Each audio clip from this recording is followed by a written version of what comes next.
She smiled, said thank you, and took it home. But the moment the door closed, something in her spirit sank. It looked harmless, it sounded kind, but deep down, she already knew it was wrong. Most believers know that feeling.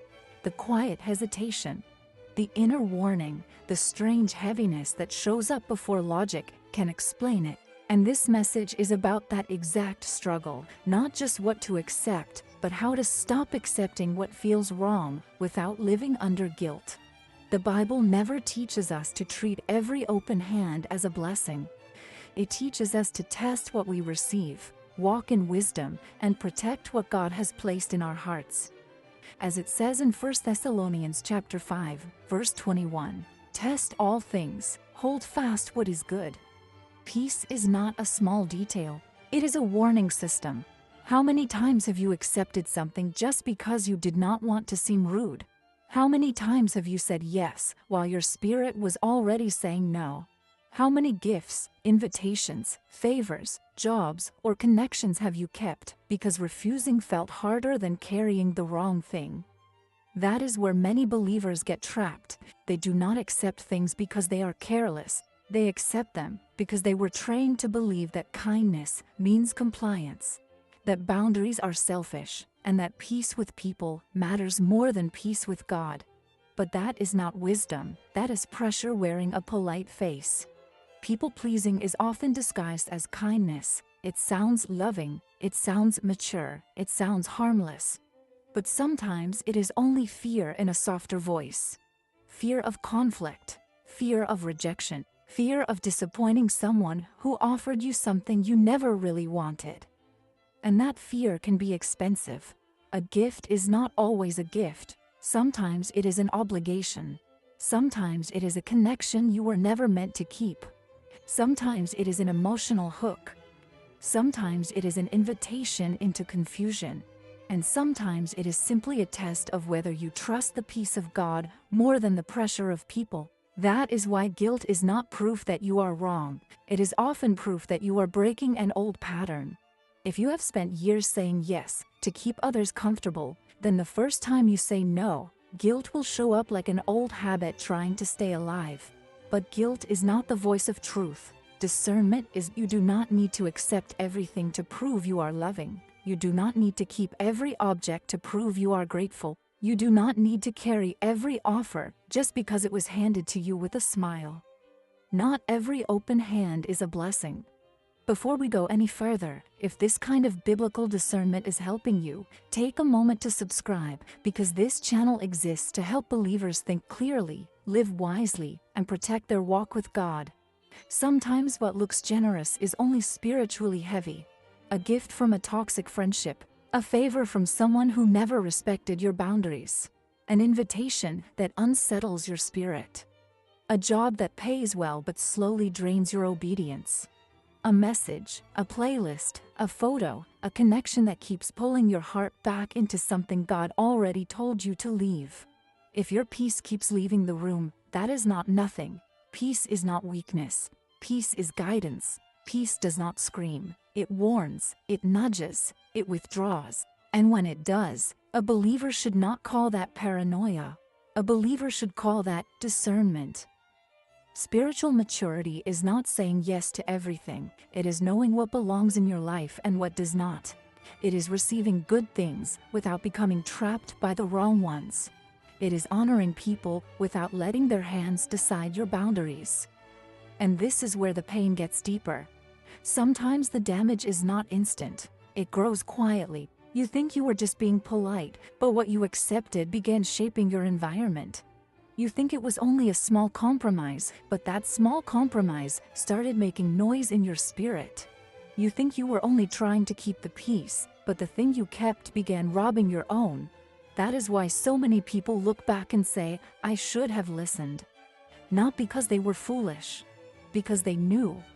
They knew something felt off. They knew the answer in their spirit before they forced their mouth to say yes. They knew the heaviness, but they ignored it to avoid one awkward moment.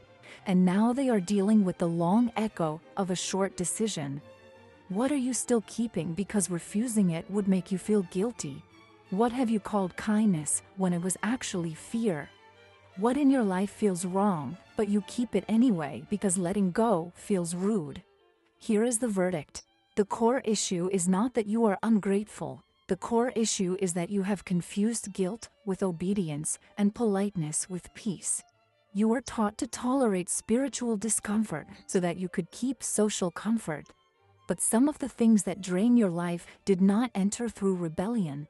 They entered through reluctance, through pressure, through a soft yes that your spirit never gave.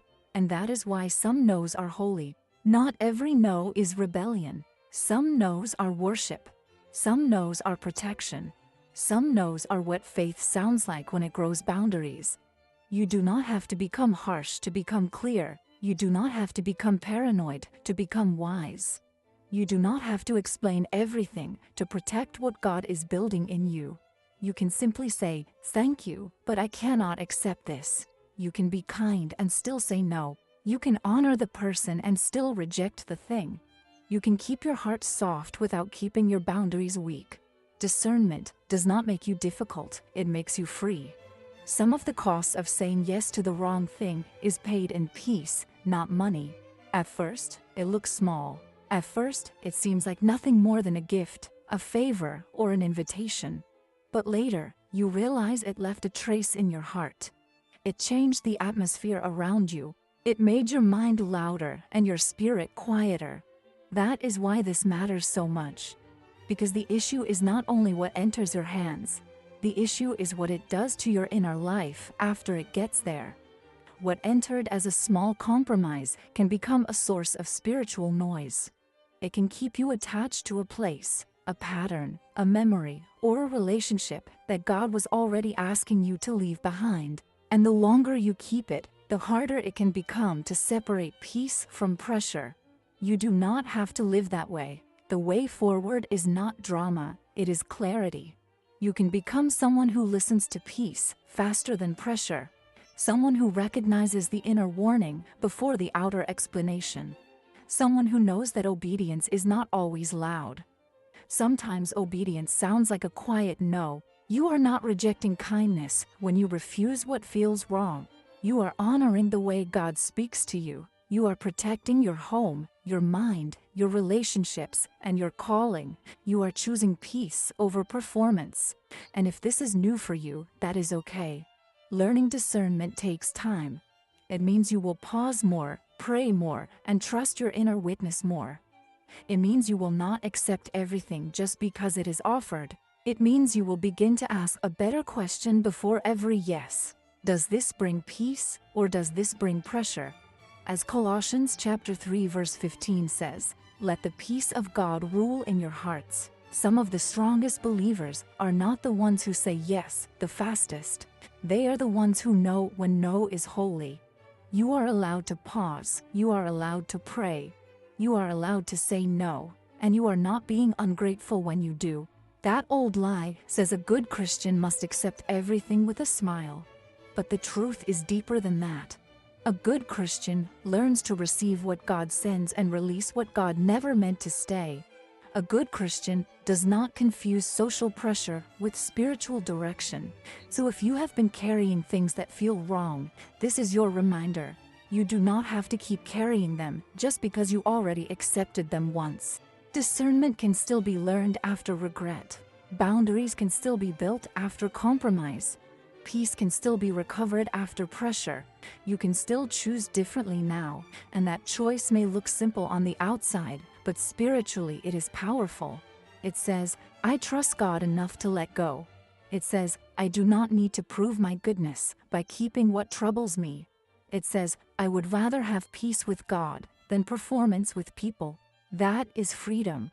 Because once you stop accepting what feels wrong, you begin to notice how much lighter your spirit becomes. The noise softens, the confusion clears, the constant inner tension starts losing its grip. You realize that peace was not gone forever. It was just buried under too many yeses that should have been no. Do not call every warning in your spirit fear. Do not call every boundary pride. Do not call every refusal rebellion. Some of the most obedient moments in your life will look like quiet protection, not loud correction. You can protect what is sacred without becoming cold. You can honor others without surrendering yourself. You can be loving without being available to everything. That is the balance many believers are searching for, as Proverbs chapter 14, verse 15 says. The prudent gives thought to his steps. If something keeps draining your peace, that is not nothing. If something keeps making noise in your spirit, that is not nothing. If this message is speaking to you, take a second to like the video and write a comment below, because your comment may help someone else realize they are not crazy for wanting peace. You are learning how to stop accepting what feels wrong, and that is not just a lesson, it is a turning point. What changes everything is this: once you learn to trust peace, you stop living by pressure. Once you stop living by pressure, you start making decisions from a cleaner place. And once your decisions come from a cleaner place, your whole life begins to shift. You will still have people offering things, you will still face invitations, favors, opportunities, and attachments that do not fit your walk. But now you will have something stronger than people-pleasing. You will have discernment, you will have peace, you will have the quiet confidence to say, "This is not for me." That is not rejection. That is stewardship. God does not just care about what you receive, He cares about what you carry. He cares about what remains in your environment. He cares about the condition of your heart when nobody is watching. He cares about whether your yes was born from peace or from pressure. So do not measure your choices by whether people stay happy. Measure them by whether your spirit stays clean. Measure them by whether your peace remains intact. Measure them by whether what you accepted helps you walk closer to God or slowly pulls you away. As 2 Corinthians chapter 6, verse 17 says, "Come out from among them and be separate." You deserve that clarity, you deserve that freedom, and by God's grace, you can live that way now. If this message helped you, leave a comment and like the video before you go, and then watch the next video on the screen, because it is going to build on this message and strengthen your discernment even more.